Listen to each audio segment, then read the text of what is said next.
Hi everyone, this is Christina with a Shortie. In this video here I showed how to extrude along normals and correct the face orientation and how you can easily display the orientation of the faces by going in the overlays and checking this option here, face orientation.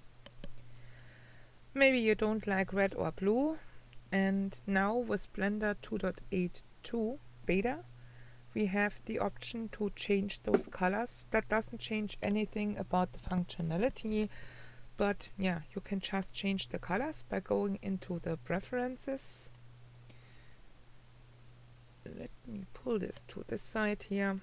You go to the themes and then to 3D view here, and here we have a long list of options. And here you can also find the face orientation. So if you don't like that red, click in here, maybe change to an orange or something like that. And of course the same goes for the front color.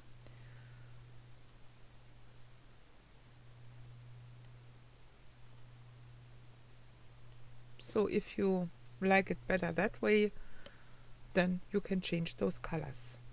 That's it. Thank you very much for watching. Have a great time. Happy blendering. Bye bye.